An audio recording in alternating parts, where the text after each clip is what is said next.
मैं आपसे दो तीन चीजें कहना चाहता हूं। पहली चीज यात्रा के बारे में, और जो मेरा अब पिछले 1.5 साल का जो एक्सपीरियंस रहा है। पिछले साल हम भारत जोड़ो यात्रा पे निकले। 4000 किलोमीटर चले, कन्याकुमारी से कश्मीर, और हम सबको, मुझे तो पहली बार हिंदुस्तान को नजदीकी से देखने का मौका मिला। मेरे दिमाग में एक हिंदुस्तान था, एक इंप्रेशन था, और जैसे ही मैं चलना शुरू किया, वो इंप्रेशन टूटता गया, बदलता गया, और अंत में जब मैं कश्मीर पहुंचा, मेरा रियलाइजेशन ये था कि जिस चीज को मैं हिंदुस्तान मानता था वो एक्चुअली हिंदुस्तान था ही नहीं। वो मेरे इमेजिनेशन का हिंदुस्तान था, अनइन्फॉर्म्ड हिंदुस्तान था। और ये जो मैं हिंदुस्तान भारत जोड़ो यात्रा में जिसको देखा है, ये भी एक प्रकार से अनइन्फॉर्म्ड हिंदुस्तान है। ये पहले वाले हिंदुस्तान से बेहतर इन्फॉर्म्ड है, मगर ये भी हिंदुस्तान की समझ नहीं है, सुपरफिशियल है। मगर उस यात्रा में दो चीजें बड़ी क्लियर थी। एक कि हिंदुस्तान नफरत का देश नहीं है, मोहब्बत का देश है। और इस देश में, इसके डीएनए में रिस्पेक्ट, मोहब्बत, ये बहुत गहरा है। तो चलते चलते मेरे दिमाग में यह सवाल आना शुरू हुआ कि अगर यह नफरत का देश नहीं है, यह पहला देश है जिसने इंडिपेंडेंस की लड़ाई मोहब्बत से लड़ी, और कोई देश है ही नहीं। मतलब कहते हैं कि civil rights movement, Gandhi ji की फिलॉसफी,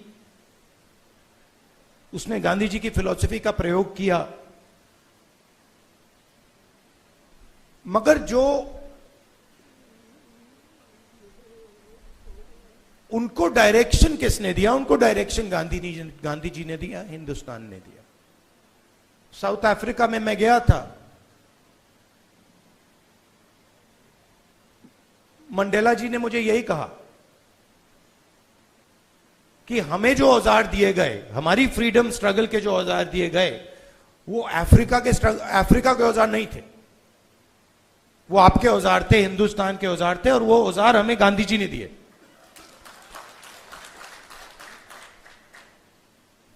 तो जब मैं चल रहा था, मेरे दिमाग में यह सवाल आया कि अगर हिंदुस्तान मोहब्बत का देश है, तो इसमें नफरत क्यों फैल रही है? क्योंकि इतना आसान नहीं होना चाहिए नफरत को फैलाना। हम कहते हैं बीजेपी नफरत फैलाती है,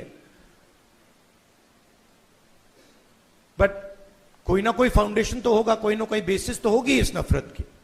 तो ये सवाल मेरे दिमाग में था,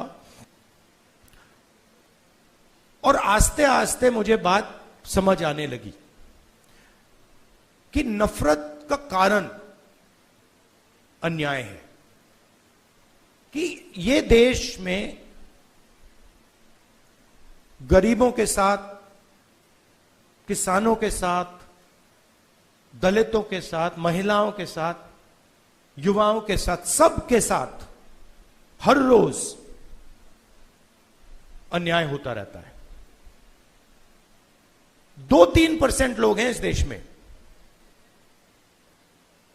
जिनको न्याय का एक्सेस मिलता है। 2-3%, ज्यादा से ज्यादा 5% लोग हैं। उनके लिए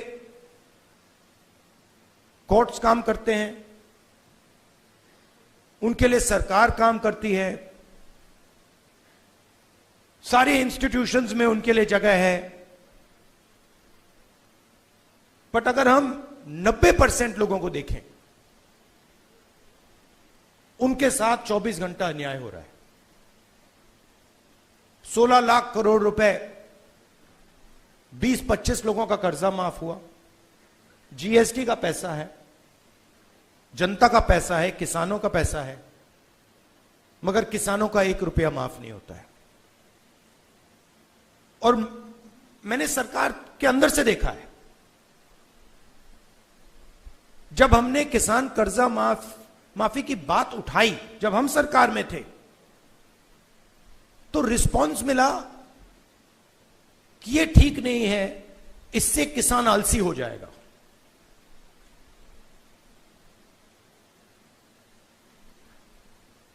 मनरेगा से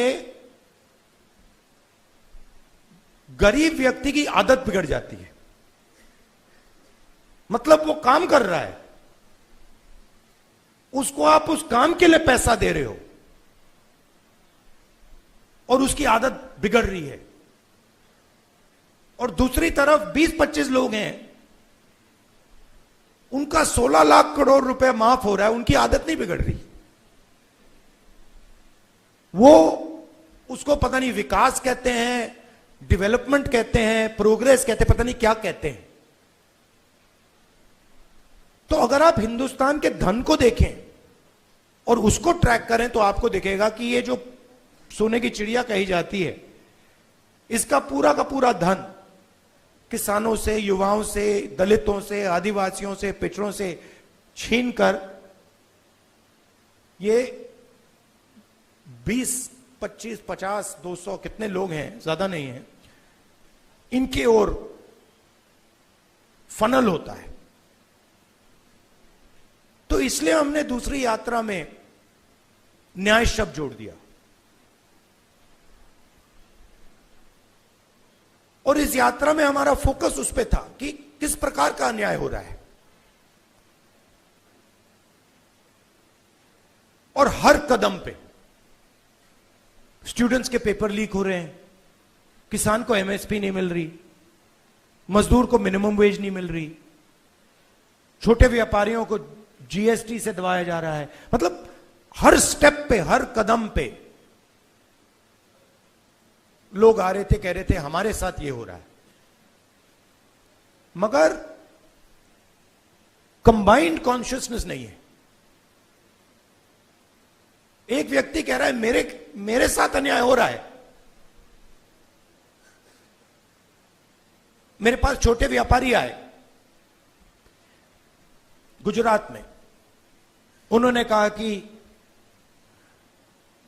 जीएसटी से, नोटबंदी से हमें बहुत चोट लगी। मगर उसी डिस्कशन में जो किसान के साथ हो रहा है वो उनको दिख नहीं रहा है, वो देख ही नहीं पा रहे। तो मेरे खिलाफ जो अन्याय हो रहा है वो मुझे दिख रहा है, मगर मेरे भाई के साथ जो हो रहा है मुझे दिख नहीं रहा है।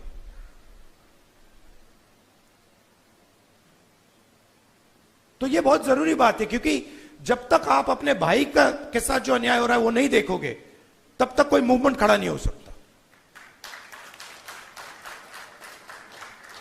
मैं जूडो करता हूं और उसमें एक बड़ी इंटरेस्टिंग चीज है। उसमें जमीन पे गिरना पड़ता है, फेंका जाता है व्यक्ति को। तो जब पहले व्यक्ति शुरू करता है तो वो अपने आप को प्रोटेक्ट करने की कोशिश करता है। जमीन पे गिरोगे तो फिर आप अपने आप की रक्षा करते हो। फिर थोड़ा एडवांस्ड होता है, फिर उसको बात समझ आती है, वो जमीन की रक्षा करना शुरू कर देता है। मतलब don't protect yourself, protect the mat. और बड़े मजे की बात दिखती है कि जब आप जमीन को प्रोटेक्ट करते हो तो ऑटोमेटिकली जमीन आपको प्रोटेक्ट करती है। तो मूवमेंट कैसे बनती है? मूवमेंट जब बनती है जब मैं अपने दर्द को छोड़कर मेरे साइड में जो खड़ा है उसके दर्द की रक्षा करना शुरू करता हूं, ऑटोमेटिकली वो मेरी रक्षा करेगा, उसको करना ही पड़ेगा। तो ये एक मेंटल लीप की जरूरत है। सबको दिख रहा है कि भाई किसान को दिख रहा है, मजदूर को दिख रहा है, सबको दिख रहा है, मगर एक दूसरे का दर्द नहीं दिख रहा किसी को। मेरा एक्सपीरियंस है दूसरी यात्रा का। आखिरी बात देखिए, आपने राहुल गांधी का नाम बहुत बहुत बार लिया। कांचा जी मेरे दोस्त हैं, उन्होंने नारे भी दे दिए। ये राहुल गांधी नहीं है, ये हिंदुस्तान में करोड़ों लोगों की फीलिंग है। उनमें से मैं एक हूं और आप मेरे ऊपर फोकस कर देते हैं। बट भारत जोड़ो यात्रा में मैंने अपनी आंखों से देखा, मैं अकेला नहीं चल रहा था, लाखों लोग चले थे मेरे साथ। और एक्चुअली भारत जोड़ो यात्रा की स्ट्रेंथ राहुल गांधी नहीं था। भारत जोड़ो यात्रा की स्ट्रेंथ वो बाकी लोग थे। तो उन पे भी फोकस होना चाहिए। लड़ना हमें एक साथ है और ये हिंदुस्तान के दो एक्सप्रेशंस के बीच में लड़ाई है। ये राहुल गांधी, मोदी, बीजेपी, कांग्रेस के बीच में लड़ाई नहीं है। हिंदुस्तान के नेचर के अंदर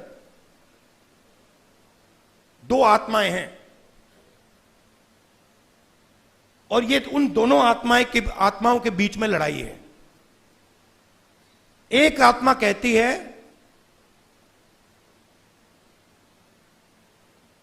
कि हिंदुस्तान बीच से चलाया जाएगा, ऊपर से चलाया जाएगा और सारे लोग ऊपर देख के ऑर्डर लेके इस देश को चलाएंगे। और ये एक सोचने का तरीका है हिंदुस्तान में।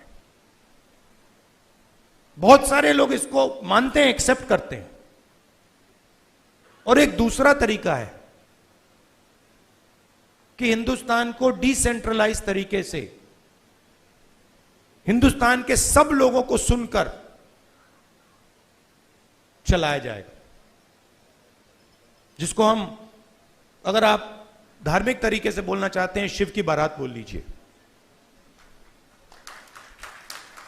कि सब लोगों को जगह देके निर्णय लिया जाता है। जैसे योगेंद्र यादव जी अभी बैठे हैं, बड़ी इंटरेस्टिंग बात आपको बताऊं।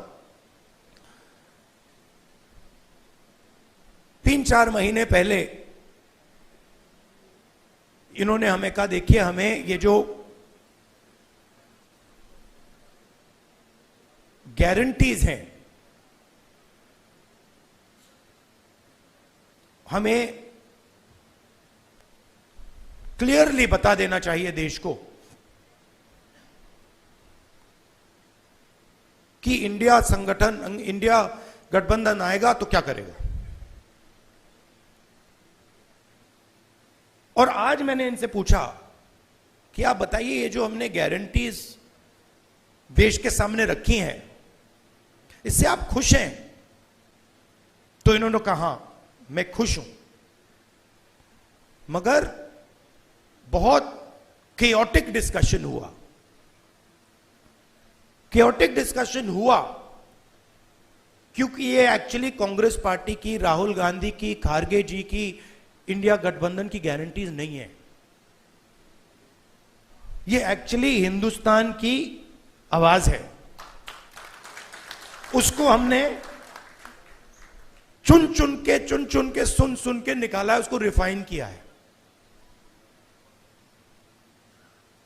बीजेपी ये काम कर ही नहीं सकती क्योंकि उनका तरीका सेंट्रलाइज है, ऊपर से बोलते हैं। नरेंद्र मोदी जी रेडार की बात करेंगे, सब कुछ नरेंद्र मोदी जी से निकलता है। उनके विजन में और आरएसएस के विजन में ज्ञान एक व्यक्ति के पास है। किसान के पास ज्ञान ही नहीं है, मजदूर के पास ज्ञान ही नहीं है, बेरोजगार युवक को कोई समझ नहीं है। आईआईटी की डिग्री है तो पूरी दुनिया को समझ गया। यह थिंकिंग है। तो इसके खिलाफ हमारी लड़ाई हो रही है।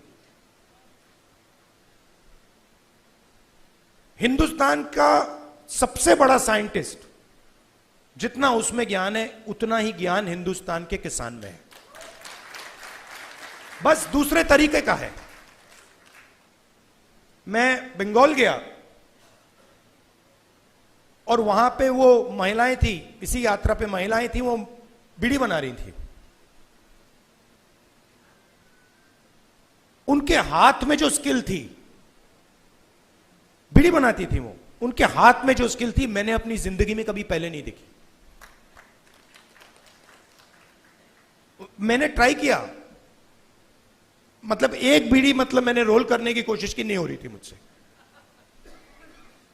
तो वो सालों का, मतलब सालों की स्किल है वो, और उसका इस देश में कोई आदर नहीं हो रहा। उस महिला को आप फाइनेंशियल सपोर्ट दीजिए, उसकी मदद कीजिए, मेक इन इंडिया उससे करवाइए और फिर देखिए क्या मजा आता है। तो ये दो अलग तरीके की सोच की लड़ाई है।